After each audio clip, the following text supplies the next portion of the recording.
मेरे साथियों, आप सभी लोगों का हमारे चैनल सौर करियर पॉइंट में बच्चों आप लोगों का बहुत बहुत स्वागत है। बच्चों, आज की क्लास में हम लोग ये देख करके चलने वाले हैं कि हमारे पास में 10th का जो फिजिक्स का चैप्टर नंबर 1 चल रहा है, उसमें हम लोग ये पढ़ रहे हैं कि अवतल दर्पण के द्वारा प्रतिबिंब कितने प्रकार के बनाए जा सकते हैं या अवतल दर्पण से कितने प्रकार के प्रतिबिंब बनते हैं अगर इसके सामने कोई वस्तु रखी जाती है। तो आप लोगों को स्कूलों में बहुत अच्छा ये कॉन्सेप्ट सिखाया भी जाता है। उम्मीद मानो आज की जो क्लास है ये इसको मैं याद करा दूंगा, क्योंकि इसमें मैंने 3 आपको पहले पढ़ा दिया है, 3 आज हम लोग आज समझने वाले हैं। और आज का जो लास्ट सेशन होगा, जो लास्ट क्षण होगा आज का, उस क्षण पर आपको ये बेहतरीन तरीके से याद हो जाएगा कि कौन सी वस्तु कहाँ पर रखी है तो उसका प्रतिबिंब कहाँ पर जा करके बनेगा। बहुत बखूबी पूर्वक याद होगा। इस तरीके का अंदाज आज तक यूट्यूब के इतिहास में शायद नहीं आया होगा। ठीक है, तो चलिए आज हम लोग इसको देखते हैं कि जब कोई वस्तु C और F के बीच में होती है तब किसी वस्तु का प्रतिबिंब कहाँ पर बनता है। इसको पहले बच्चा पार्टी आज हम लोग बढ़िया समझ करके चलते हैं कि जब कोई वस्तु C और F के बीच में उपस्थित हो तो उसका प्रतिबिंब कहाँ पर बन करके जाएगा। बच्चों, आज की पहली क्लास है, तो चलिए हम लोग देरी ना करते हुए सर पहले इसको सरकार समझ लेते हैं कि जब कोई वस्तु इस तरीके से उपस्थित हो तो सर हेडिंग आज की जो हमारे पास में रहेगी वो हेडिंग निकल के आ रही है कि जब कोई वस्तु C और F के बीच में हो। तो सर हमारे पास में यहाँ से हेडिंग हम लोग लगा लेते हैं। तो हमने कहा कि ये कह रहा है कि जब वस्तु C व F के बीच में हो तो तो बच्चों अगर इतना हम लोगों से देखेंगे कि जब कोई वस्तु C और F के बीच में हो तो उसका प्रतिबिंब कहाँ पर बनेगा। तो बच्चों इस कंडीशन में जब कोई वस्तु हमारे पास में होती है तो जो उसका प्रतिबिंब बनता है वो कहाँ बनेगा। पहले तो सर ये समझ लेते हैं कि जो हमारे पास में अवतल दर्पण होता है उसका हम लोग इमेज बना लेते हैं। सर ये हमारे पास में अवतल दर्पण है, ऐसा दर्पण जिसके उभरे हुए तल पर पॉलिश किया जाए उसे हम लोग कैसा दर्पण कहते हैं सर, अवतल दर्पण कहते हैं। बच्चों इसे अवतल दर्पण कह सकते हो कि नहीं, इसमें बोलो कोई बुराई तो नहीं है कहना सर, इसमें कोई एक भी पैसे की बुराई नहीं है। हमने कहा बहुत अच्छी बात है, अगर इसमें एक भी पैसे की बुराई नहीं है तो इसके बाद का कॉन्सेप्ट आपको समझ में आएगा। जल्दी से बताओ अवतल दर्पण की दूसरी परिभाषा क्या हो सकती है। तो कह रहे हैं कि सर अवतल दर्पण की अगर हम लोग दूसरी परिभाषा निकाल के चलेंगे तो वो हमारे पास में क्या निकलेगी।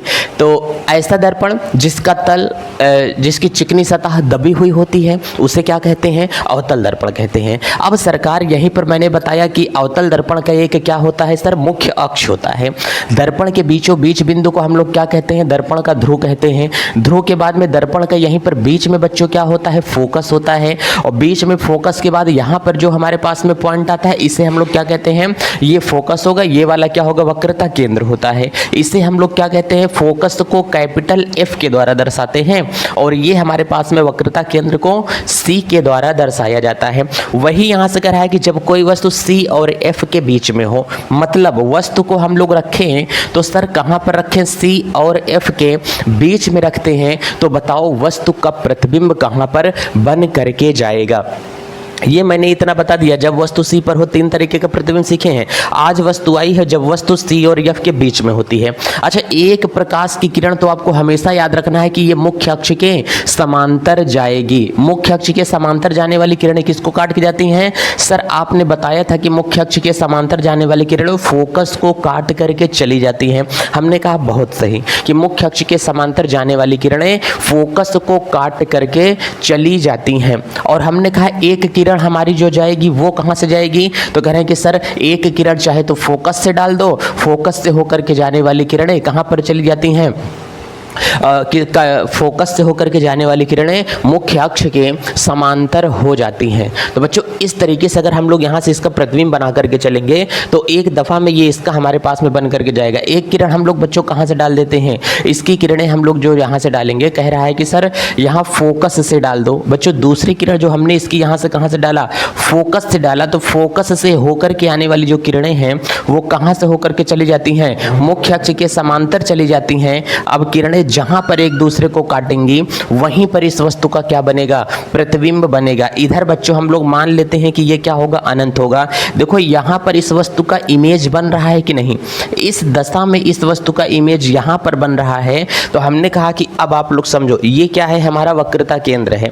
जब वस्तु C और F के बीच में रखी है तो उसका जो प्रतिबिंब बन रहा है C और अनंत के बीच में बन रहा है। जो प्रतिबिंब बना वो वक्रता केंद्र और अनंत के बीच में बन रहा है। तो इस दशा में अगर हमको ये बात की जाएगी कि सर बताइए जो हमारे पास में प्रतिबिंब बना है वो कहाँ पर बना है, हमने कहा पहली बात तो जो प्रतिबिंब हमारे पास में बना है वो अनंत और C के बीच में प्राप्त होता है। चलिए प्रतिबिंब की स्थिति कैसी है, तो हम लोग कह सकते हैं कि सर जो प्रतिबिंब की हमारे पास में स्थिति है वो स्थिति ये है कि प्रतिबिंब वस्तु से क्या होता है, सर प्रतिबिंब वस्तु से बड़ा होता है। दूसरा नंबर उल्टा है कि सीधा है, कह रहे हैं कि सर प्रतिबिंब उल्टा होता है। वास्तविक है कि आभासी है, सर अगर दर्पण के सामने होगा तो प्रतिबिंब हमेशा वास्तविक होता है, अगर दर्पण के पीछे होता है तो प्रतिबिंब हमेशा आभासी प्रतिबिंब होता है। इसका मतलब ये जो प्रतिबिंब बना है सरकार, ये आभासी प्रतिबिंब बना है। तो हम लोग यहाँ आसानी से कह सकते हैं कि सर जो प्रतिबिंब बना वो आभासी प्रतिबिंब बना है, वो महसूस होने वाला प्रतिबिंब बना हुआ है। अगर दर्पण के सामने आ जाते हो तो चेहरा अचानक से बहुत बड़ा दिखने लगता है। इसका मतलब वो जो इमेज होगा वो आपकी कैसी इमेज बन रही है, आभासी इमेज बन रही है और प्रतिबिंब की अपेक्षा बड़ी बन रही है।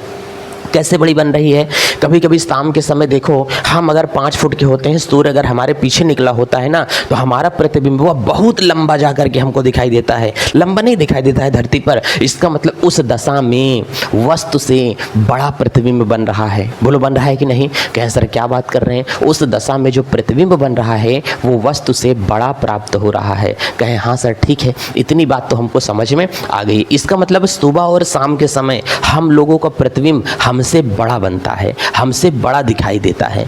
तो ये होता है ना कि वस्तु क्या है, छोटी है, लेकिन प्रतिबिंब क्या होता है, बड़ा दिखाई देता है। जैसे हमने कहा देखो मेरा हाथ यहाँ पर तो दिखाई नहीं देगा क्योंकि लाइटें हमने ऊपर से लिया है, इतनी ज़्यादा यहाँ पर चारों तरफ से लाइटें लगी हैं कि इमेज बनना थोड़ा सा मुश्किल हो जाता है। आपको बोर्ड पर भी परछाई नहीं दिखती होगी ज़्यादातर ना, तो इसमें सब फिजिक्स इस्तेमाल किया जाता है। तो जब कोई वस्तु C और F के बीच में होती है तो उसका जो प्रतिबिंब बनता है अनंत और वक्रता केंद्र के बीच में बनता है। प्रतिबिंब वस्तु से बड़ा होता है, उल्टा होता है और कैसा होता है, आभासी होता है। लेकिन नोट करने वाली बात यह है कि हमने कहा प्रतिबिंब जो बनेगा अनंत व C के बीच में बनेगा। बच्चों कहाँ पर बनेगा, अनंत और C के बीच में प्रतिबिंब बनेगा। हमेशा ये याद करके रखना, ये कॉन्सेप्ट बहुत ज़्यादा ज़रूरी है आप लोगों के लिए। चलिए सर ये वाला कॉन्सेप्ट हमारे समझ में आया, इसको हमने अच्छे तरीके से याद करा दिया। जब वस्तु C और F के बीच में हो, आज का क्वेश्चन क्या है, जब वस्तु F पर होती है तो उसका प्रतिबिंब जो बनता है वो प्रतिबिंब कहाँ पर बन करके जाएगा। ठीक है, तो सरकार इस दशा में हम लोग इसका क्या देखेंगे, प्रतिबिंब देख करके चलेंगे कि कहाँ पर हमारे पास में इसका बनेगा। नंबर 1 इसको चलिए हम लोग मिटा देते हैं। तो बच्चों ये वाला अगर हम लोग हटाएंगे तो फिर इसके बाद में हमको वही चीज़ करना पड़ेगा जो कि हम लोग यहाँ से देख रहे हैं। चलिए अब इस बार का जो बनाएंगे थोड़ा सा छोटा बनाएंगे ताकि बार बार ना सफ़ा करना पड़े, एक ही बार में 2 का दोनों आ जाए। इतना बड़ा बोर्ड है तो आना ही चाहिए ना, हाँ सर आना ही चाहिए, बिल्कुल आना चाहिए और आएगा भी। चलिए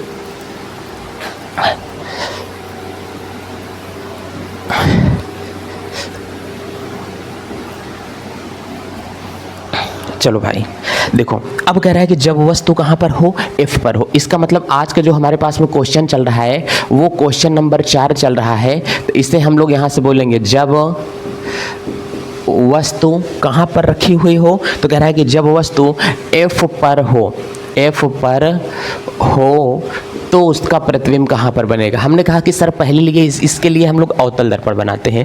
साहब ये देखो अवतल दर्पण बन गया।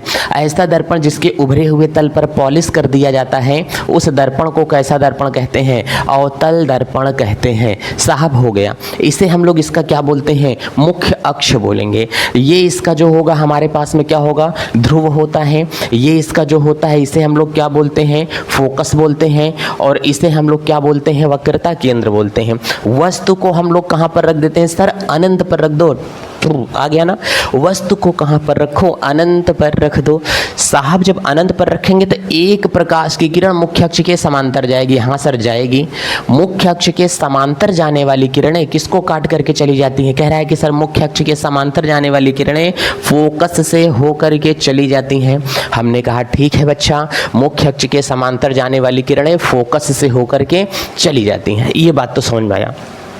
अब बताओ, यहाँ वक्रता केंद्र से अगर मैं एक किरण डालूंगा तो वक्रता केंद्र से जाने वाली किरणें दर्पण से टकराने के बाद उसी मार्ग पर पुनः लौट आती हैं। तो जहाँ से गई वहीं से टकरा करके किरण जब लौट आई तो लौटते समय इसकी मुलाकात हो जाती है। मुलाकात जो हो गई है, किससे मुलाकात हो गई है, अनंत पर। कहाँ पर, ये वाला पॉइंट मान लेते हैं कि ये अनंत है। तो इसका जो इमेज बन रहा है बच्चों यहाँ पर बन रहा है, ध्यान से देख करके चलो। इसका इमेज यहाँ पर आकर के टकरा करके बन रहा है कि इस दशा में इसका इमेज बन रहा है। इसका मतलब अगर हम लोग देखेंगे बच्चों, थोड़ा सा टेढ़ा दिख रहा होगा, मिलाते हुए चले जाओगे। मेरे बोर्ड में कमी थी इसलिए छोटा सा मैंने इमेज बनाया, क्योंकि मुझे दो इमेज इसमें बनाना है। तो देखो वस्तु इतनी छोटी है लेकिन प्रतिबिंब क्या बना है, इतना बड़ा सा बना है। तो प्रतिबिंब जब इसका इतना बड़ा बना है तो अगर हमसे कोई ये पूछेगा कि साहब ये बताओ जो प्रतिबिंब की स्थिति है वो स्थिति कैसी है, हमने कहा कि स्थिति तो आप लोगों को समझ में आ ही रही है।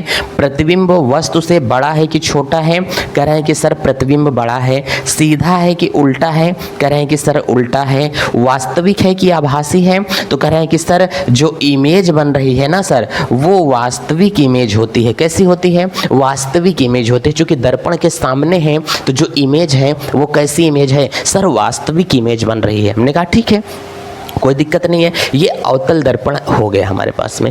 नंबर इसी का हम लोग बच्चों कौन सा लेके चलते हैं, एफ पर हो तो ये वाला पांचवा है, सॉरी ये वाला कैसा है, पांचवा पॉइंट था। अब हम लोग जो लेकर के चल रहे हैं वो छठवां लेकर के चलेंगे कि क्या होगा जब वस्तु कह रहा है कि एफ पर नहीं, एफ और पी के बीच में हो, फोकस और ध्रुव के बीच में हो, तब प्रतिबिंब कहाँ पर जा करके बनेगा। ध्यान से समझना। अब इसका जो इस दशा में हम लोग प्रतिबिंब बनाएंगे, हमने कहा कि सर ये हम लोग एक अवतल दर्पण ले लेते हैं। तो इसके उभरे हुए तल पर हमने पॉलिश कर दिया। तो भाई साहब ये जो दर्पण होगा कैसा दर्पण होगा, अवतल दर्पण। ये इस दर्पण का बच्चों क्या होगा, मुख्य अक्ष होगा। कैसा होगा, मुख्य अक्ष होगा। ये बच्चों इसका जो होगा क्या होगा, पी होगा। ये वाला जो इसका होगा एफ होगा। ये वाला जो इसका होगा सी होगा। समझ में आ रहा है कि नहीं। एफ थोड़ा हम इधर कर लेते हैं, ये देखो इसका क्या होगा, एफ होगा। अब वस्तु को हमको रखना है इसके बीच में रख देना है। देखो वस्तु को हमने इसके बीच में रख दिया। एक प्रकाश की किरण जो निकल करके जाएगी वो हमारी कहाँ से जाएगी, ध्रुव से जाने वाली किरणें 90 डिग्री के कोण पर क्या होती हैं, सीधा का सीधा चली जाती हैं। तो मैंने एक किरण यहाँ से डाल दिया। एक किरण हमारी वक्रता केंद्र से जाएगी। वक्रता केंद्र से जाने वाली किरणें दर्पण से टकराने के बाद पुनः उसी मार्ग पर वापस लौट आती हैं। तो देखो ये किरणें ऐसे फैलती हुई जा रही हैं।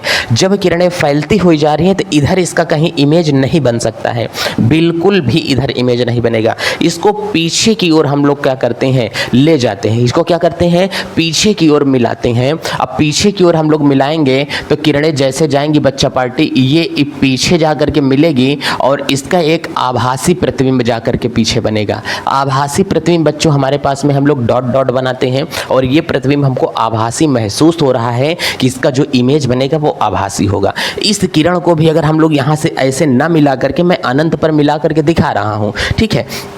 अगर इसको हम लोग यहाँ से ऐसे सीधा लेकर के चले जाते हैं तो देखो ये किरणें एक समांतर रेखा का निर्धारण की हैं और समांतर रेखा कहीं पर एक दूसरे को काटेगी नहीं, अनंत पर जा करके काटेगी। अनंत पर काटेगी तो कह सकते हैं कि इसका जो प्रतिबिंब बन रहा है कहाँ पर बनेगा, अनंत पर बहुत बड़ा जा करके प्रतिबिंब बन रहा है। इसीलिए मैंने कहा कि ये प्रतिबिंब बड़ा बनेगा। लेकिन कैसा बनेगा, अत्यंत बड़ा बनेगा। बच्चों ये चीज़ें इसमें ध्यान रखना, अत्यंत बड़ा प्रतिबिंब बनेगा। और ये इधर तो काटने का कोई सवाल ही नहीं होता कि अनंत पर भी जाकर के ये काट दे। तो इस दशा में इसका प्रतिबिंब आभासी प्रतिबिंब बनता है। कैसा बनेगा साहब, आभासी प्रतिबिंब इस दशा में इसका जाकर के बनेगा। क्या है, ठीक है सर, याद कर लेते हैं। तो नंबर 1, प्रतिबिंब की जो स्थिति है बच्चों वास्तविक है कि आभासी है, कह रहे हैं कि आभासी है। सीधा है कि उल्टा है बच्चों, प्रतिबिंब इसमें जो बनेगा सीधा बनेगा। हमने कहा कि छोटा है कि बड़ा है, तो कह रहे हैं कि प्रतिबिंब जो बनेगा कैसा बनेगा, बड़ा प्रतिबिंब बनता है। कैसा बनेगा, बनेगा, बड़ा प्रतिबिंब बनता है। तो अवतल दर्पण में एक ही कंडीशन होती है।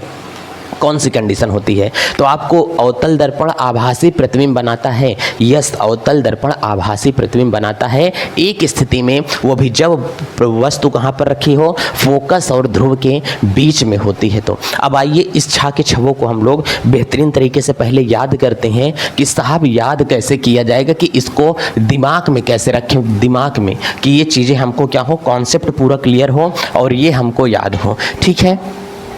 विनीता ने कमेंट किया था कि सर न्यूमेरिकल इसका बता दिया जाए, न्यूमेरिकल नहीं चल रहा है। ठीक है, विनीता करके कोई है, विनीता देवी, शायद मदर का नाम है उनके, क्या है जो कुछ भी है, लेकिन फर्स्ट चैप्टर के न्यूमेरिकल के लिए बात की है। तो विनीता जी टेंशन मत लीजिए, जैसे ही ये चैप्टर ख़त्म होता है वैसे आपको इसका न्यूमेरिकल्स मिलना शुरू हो जाएंगे। बिना न्यूमेरिकल के क्लास ही नहीं आगे चलेगी, पहले ये चैप्टर फिनिश होगा। कल तक के वीडियो लेक्चर में ये चैप्टर मैं फिनिश कर दूंगा और आप वीडियो को ज़्यादा से ज़्यादा शेयर करें अपने दोस्तों के साथ में।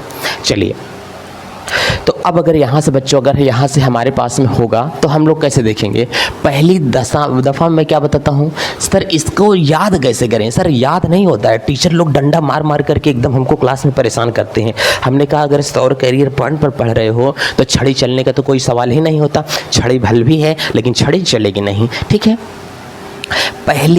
पहली कंडीशन, जब वस्तु कहाँ पर हमारे पास में थी, तो बच्चों मैंने यहाँ से आप लोगों को ये कहा था कि अवतल दर्पण में 6 प्रकार से प्रतिबिंब बन सकता है। जब वस्तु कहाँ पर हो, अनंत पर हो। और दूसरा मैंने बच्चों क्या बोला आप लोगों को, जब वस्तु कहाँ पर हो, अनंत पर हो। दूसरा, जब वस्तु अनंत व सी के बीच हो। कहाँ पर हो? अनंत व सी के बीच में हो। और तीसरा मैंने आप लोगों को कहा कि जब वस्तु कहाँ पर हो, सी पर हो। ध्यान से देखो, इसी को मैंने बताया था। मैंने इसको ऐसे न बना करके, आप लोग थोड़ा याद करने की चेष्टा करना, मैं डायरेक्ट लिख रहा हूँ। पहली कंडीशन में जब वस्तु कहाँ पर हो, अनंत पर हो। दूसरा मैंने क्या बोला, अनंत व सी के बीच बोला। तीसरा का मैंने कहाँ पर बोला, सी पर बोला। सर चौथा जो मैंने बोला है, सी व एफ के बीच बोला। पांचवा कंडीशन जो मैंने बोला सर, एफ पर बोला। और छठवा कंडीशन सर जो मैंने बोला है, एफ व पी के बीच बोला। अब ध्यान से देखना, जब वस्तु अनंत पर हो तो उसका प्रतिबिंब कहाँ पर बनेगा, फोकस पर बनेगा। ध्यान से देख करके चलो, जब वस्तु अनंत पर हो तो प्रतिबिंब कहाँ पर बनेगा, फोकस पर बनेगा। तुम अगर अपने घर पर चढ़ करके सलोनी को देखते हो तो सलोनी भी अपने छत पर चढ़ करके तुमको देखेगी। देखो बात एक ही है दोनों की। जब अनंत किसको देखता है, फोकस को। अनंत किससे प्यार करता है, फोकस से प्यार करेगा। तो फोकस भी प्यार करेगा किससे, अनंत से प्यार करेगा। ये मतलब अनंत पर वस्तु रखी हो तो प्रतिबिंब बनेगा फोकस पर। अगर प्रतिबिंबुवई को हम लोग फोकस पर, अगर वस्तुवई को फोकस पर रख दें तो प्रतिबिंब कहाँ पर जाकर के बनेगा, अनंत पर जाकर के बनेगा। बोलो इतनी बात समझ में आ रही है कि नहीं? कहें सर बिल्कुल समझ में तो आ ही रहा है। जब वस्तु अनंत और सी के बीच हो तो प्रतिबिंब सी और एफ के बीच बनता है। ध्यान से देख करके चलना। भाई साहब क्या बात कर रहे हैं सर, मज़ा आ गया। वीडियो को शेयर कर देना ज़्यादा से ज़्यादा, क्योंकि यूट्यूब के इतिहास में ऐसा तरीका भी नहीं आया है। जब वस्तु अनंत और सी के बीच हो, अनंत और सी जब प्यार करेंगे सी और एफ से, तो सी और एफ की भी जिम्मेदारी है कि ये प्यार कर लें अनंत और सी से। इसका मतलब वस्तु सी व एफ के बीच, अनंत और सी के बीच हो तो प्रतिबिंब सी और एफ के बीच में बनेगा। अगर वस्तु सी पर हो तो प्रतिबिंब कहाँ पर बनेगा, सी पर ही बनेगा। बात समझ में आ रहा है कि नहीं? कहाँ पर बनेगा, सी पर ही बनेगा। अगर इसमें से 3 तरीका, वस्तु अनंत पर हो तो प्रतिबिंब फोकस पर, सी और एफ के बीच तो सी व एफ के बीच, अनंत और सी के बीच तो सी और एफ के बीच, सी पर हो तो सी पर प्रतिबिंब बनेगा। ई वाला एक तो तुमको याद ही करना है, एक के सामने हमेशा लिख लो, दर्पण के पीछे। क्या लिख लें, दर्पण के पीछे। याद करो, मैंने आपको बताया था कि नहीं, ये हमारे पास में बच्चा पार्टी अवतल दर्पण होता है। क्या होता है, अवतल दर्पण। ये इसका अनंत होगा बच्चों, ये इसका पी होगा, इसका ये एफ होगा, ये सी होगा, ये क्या होगा, अनंत होगा। जब यहाँ पर वस्तु होगी, ध्यान से देखते जाना, यहाँ पर वस्तु होगी तो प्रतिबिंब कहाँ पर बना था, फोकस पर बना था। वस्तु को हमने यहाँ पर रखा था। देखो अनंत पर जब वस्तु हमारे पास में थी तो प्रतिबिंब कहाँ पर बना था, फोकस पर। लेकिन याद करो, चित्र को देखो, जब हमने फोकस पर वस्तु को रख दिया तो प्रतिबिंब कहाँ पर बना था, अनंत पर बना था। तो इसका मतलब वस्तु जब अनंत पर हो तो प्रतिबिंब कहाँ पर बनेगा, यफ पर। अनंत और किसका किसका चक्कर चल रहा है, यफ का। तो बच्चों अनंत पर वस्तु रखी हो तो प्रतिबिंब कहाँ पे बनेगा, फोकस पर। इतना हमेशा याद करके चलना। पहली कंडीशन, ये जो मैं यहाँ से सिचुएशन निकाल रहा हूँ इसको सीखते जाना बढ़िया से, और अपनी किताब में मिलाओगे सारी चीज़ें मिल के चलेंगी। पहला, जब वस्तु कहाँ पर हो, अनंत पर हो तो प्रतिबिंब कहाँ पे बनेगा, फोकस पर। तीसरी की कंडीशन, जब वस्तु कहाँ पर हो, अनंत व सी के बीच हो तो प्रतिबिंब सी व एफ के बीच में बनेगा। तीसरा का, जब वस्तु कहाँ पर हो, सी पर, तो प्रतिबिंब कहाँ पर बनेगा, सी पर। और बच्चों ये वाला तो याद ही करके चलना, 3 दूना 6, अनंत पर हो तो फोकस पर, जब वस्तु को फोकस पर रखेंगे तो प्रतिबिंब अनंत पर, ये बन गया। अनंत और सी के बीच में हो तो सी और एफ के बीच में प्रतिबिंब बनेगा हमेशा, और इधर आ जाएंगे। जब सी पर हो तो प्रतिबिंब कहाँ पर बनेगा, सी पर। जब वस्तु सी पर आ जाएगी तो प्रतिबिंब वस्तु के बराबर बनेगा। कैसा बनेगा, वस्तु के बराबर प्रतिबिंब बनेगा। और इस पर होगा तो हमेशा प्रतिबिंब कैसा बनेगा, छोटा बनेगा। यहाँ पर हमेशा प्रतिबिंब किसके बराबर बनेगा, वस्तु के बराबर प्रतिबिंब बन करके जाएगा। ठीक है, इसको इतना याद करके चलना बच्चा, बहुत ज़्यादा ये वाला आप लोगों के लिए समझ में आ जाएगा, ज़रूरी चीज़ें यहाँ से हो जाएंगी। यही सब तो बच्चों ज़रूरी है, क्योंकि ये सारी चीज़ें याद नहीं होती हैं। अगर स्टार्टिंग से वीडियो समझे होगे तो बहुत बढ़िया आपको ये सारी चीज़ें याद हो जाएंगी, नहीं तो अभी भी नहीं समझ में आया होगा कि मैंने क्या बताया और क्या नहीं बताया तुमको। ध्यान से देखना, क्योंकि बहुत ज़्यादा इंपॉर्टेंट की चीज़ें थी ये, इसको जल्दी कोई याद नहीं करा पाता है। बच्चों को बहुत ज़्यादा समस्या हो जाती है कि सर ये चीज़ें हमको याद नहीं हो रही हैं, आप ही थोड़ा हमको ये सारी चीज़ें याद कराइए। तो बच्चों मैंने याद कराया, ठीक है ना। अब हम लोग ये समझ के चलते हैं कि अवतल दर्पण का उपयोग क्या होता है, अवतल दर्पण का यूज कहाँ पर किया जाता है। इसको हम लोग देख करके चलते हैं कि यूज़ ऑफ कॉन्केव मिरर, इसे कहाँ पर हम लोग देख के चलेंगे। तो चलिए हम लोग जल्दी से समझते हैं। तो आज की जो हमारे पास में हेडिंग है, तो बच्चों अवतल दर्पण के उपयोग हम लोग पढ़ने वाले हैं अब। ठीक है, तो देरी ना करते हुए एक एक को बढ़िया अच्छी कंडीशन से सीख करके हम लोग चलेंगे यहाँ से। चलिए क्या होगा, यूज ऑफ कॉन्केव मिरर। इन सभी तरीकों को हम लोग याद करके चलेंगे, बढ़िया से समझ करके चलेंगे। और वीडियो को बच्चों शेयर आप लोग नहीं करते हैं तो थोड़ा सा डीमोटिवेट होना पड़ता है कि यार इतनी मेहनत से वीडियो बना लेकिन बच्चे देख क्यों नहीं रहे हैं। ठीक है, आप लोगों को निराश नहीं किया जाएगा। ठीक है, चलिए तो बच्चों यहाँ से हम लोग देख के चलते हैं कि क्या होगा। बच्चों ध्यान से देखो क्या होगा, अवतल दर्पण के उपयोग। ठीक है, यूज ऑफ कॉन्केव मिरर। चलिए तो बच्चों पहला इसका जो यूज़ होगा वो कहाँ पर यूज़ होगा, इस अवतल दर्पण का उपयोग सबसे पहले कहाँ पर किया जाता है। बच्चों अगर कोई आपको बोलेगा कि अवतल दर्पण का उपयोग कहाँ पर किया जाता है, तो अवतल दर्पण का पहला उपयोग नाई की दुकान पे। कहाँ पर करेंगे बच्चों, नाई की दुकान पर। ध्यान से देख करके चलना, कहाँ पर किया जाएगा, अवतल दर्पण का पहला उपयोग नाई की दुकान पर किया जाता है। मतलब इसको जो दाढ़ी मूछ बनाने वाला होता है वहाँ पर इसका उपयोग किया जाता है। नाई की दुकान में इसका उपयोग नहीं होगा। हमने कहा नाई की दुकान में अगर आप लोग चले जाओगे तो इस तरीके से बच्चों क्या होता है, कमरा होता है, उसके सामने यहाँ पर क्या लगा होता है, शीशा। यहाँ पर उसकी क्या लगी होती है, चेयर लगी होती है। यहाँ पर नाई की दुकान पर लोग बैठते हैं, इस पर कोई शख्स बैठा हुआ है। ध्यान से देखो, वो दाढ़ी मूछ अपना क्या कर रहा है, बनवा रहा है। अब बताओ, तो ये सामने वाला जो शीशा लगा है, ई वाला जो शीशा होता है इसे कहते हैं समतल दर्पण है। ये वाला नाई की दुकान में लगने वाला जो शीशा होता है वो समतल दर्पण लगा होता है। लेकिन जब अच्छे खासे सैलून होते हैं तो इसके हाथ में एक शीशा देगा, साहब मैं आपकी दाढ़ी तो बना रहा हूँ लेकिन आप इस शीशे को ले करके अपना चेहरा इसमें देखते रहें, कहीं गड़बड़ तो नहीं बना देता हूँ। तो इस व्यक्ति को एक एक छोटे छोटे बाल दाढ़ी के अच्छे से दिखाई देने चाहिए, इसलिए ये शीशा बहुत दूर है और ये छोटे छोटे बाल को अच्छे से नहीं दिखा सकता है। तो अवतल दर्पण छोटी चीज़ों का बड़ा प्रतिबिंब बनाता है। दूर रखेंगे तो छोटा बनाएगा, जैसे जैसे नज़दीक लाते गए थे वस्तु को वैसे वैसे बड़ा प्रतिबिंब बना था कि नहीं। जब वस्तु अनंत पर थी तो प्रतिबिंब छोटा सा बना, और खिसकाए तो प्रतिबिंब और बड़ा बना, सी पर ला करके रख दिए तो बराबर बन गया, सी और एफ के बीच में ला करके रख दिए तो प्रतिबिंब बड़ा बन गया। बना कि नहीं बना।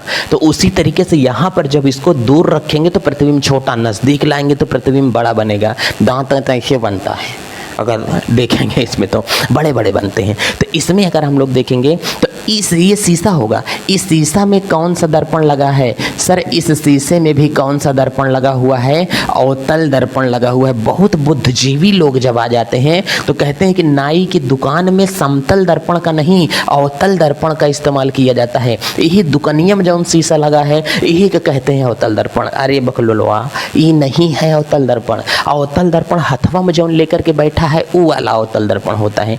बात समझ में आई कि नहीं? यही बात पापा की परियों के साथ में होती है। पापा की परियां भाई ब्यूटी पार्लर में जाएंगी, तो ब्यूटी पार्लर में जाएंगी, थोड़ा बहुत वहाँ पर फूल वगैरह लगा रहता है। अब इन लोगों को जब चेयर पर बैठाएंगे, ये देखो ब्यूटी पार्लर में जो गई है, देखो ये ब्यूटी पार्लर में जाकर के बैठी है, तो इहो के सामने एक शीशा लगा हुआ है।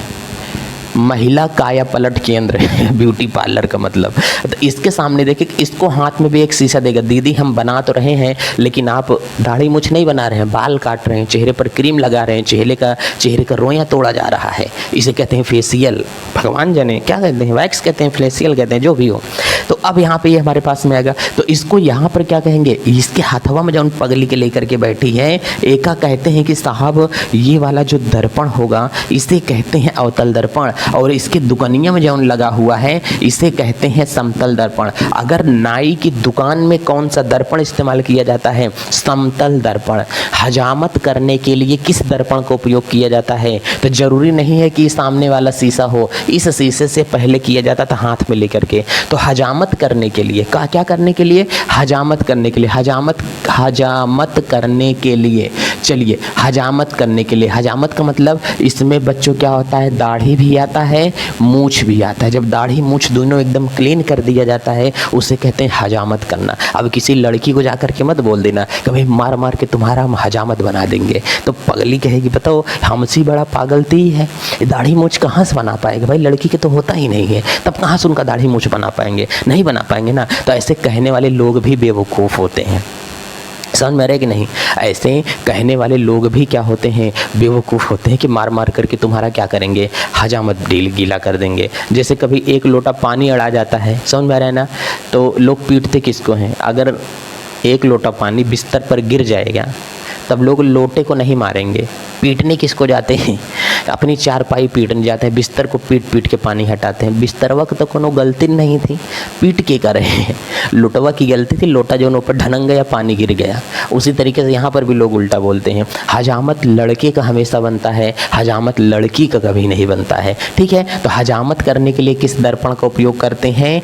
अवतल दर्पण का इस्तेमाल किया जाता है। चलिए नाई की दुकान पर किसका इस्तेमाल किया जाता है? अवतल दर्पण का इस्तेमाल किया जाता है। सर अगला क्वेश्चन यहाँ से बताइए। हमने कहा ठीक है, डॉक्टर लोग किसका इस्तेमाल करते हैं? ध्यान से देखिए, अस्पताल में इसका उपयोग किया जाता। अस्पताल क्या लिखे? हाँ, इसका डॉक्टरों द्वारा उपयोग किया जाता है। कहाँ पर?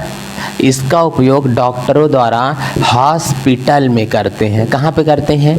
हॉस्पिटल में। अस्पताल लिख दें, अरे भाई साहब हॉस्पिटल में इसका उपयोग किया जाता है।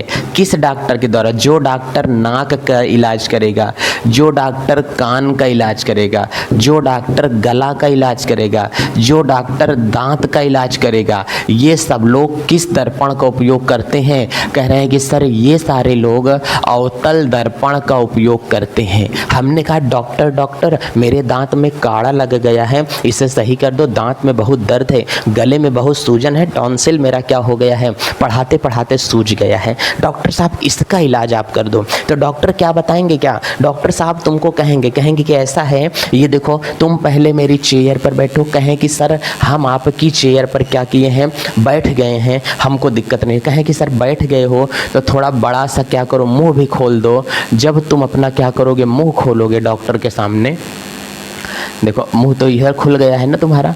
चलिए साहब जो तुम्हारा मुंह खुला है, ये हमने कहा डॉक्टर के सामने तुमने बैठा, ये देखो, डॉक्टर के सामने तुम बैठ गए कान लेकर के, और जब डॉक्टर के सामने तुम बैठ गए हो यहाँ से देखो, अब डॉक्टर साहब ये डॉक्टर नहीं है, अब भाई साहब डॉक्टर साहब तुम्हारे मुंह में लगाएंगे। डॉक्टर के पास एक ऐसा हथियार होता है, इसे मुंह में लगाते हैं, यही पिछवा क्या लगा होता है, शीशा लगा होता है, कहते हैं आ करो, और मुंह के अंदर इसको पकड़ करके क्या करती हैं, यहाँ से मुंह के अंदर बच्चों इसको डालेंगे। अब यही में किस शीशा लगा होता है, यहाँ पर देखोगे तो मुंह में जो फंसाने वाला होता है, इसमें क्या लगा होगा, शीशा लगा होगा। इसे शीशा नहीं कहते हैं, क्या कहते हैं, इसे कहते हैं दर्पण, और ई दर्पण को कहते हैं अवतल दर्पण। कैसा कहा जाता है, इस दर्पण को बच्चों क्या कहते हैं, अवतल दर्पण कहा जाता है। तो ये जो हमारे पास में अवतल दर्पण होगा, इसका इस्तेमाल कौन कर रहा है, तो हमने कहा कि साहब इसका इस्तेमाल कौन कर रहा है, डॉक्टरों द्वारा इसका इस्तेमाल किया जा रहा है। कहें सर इतना ही होता है क्या,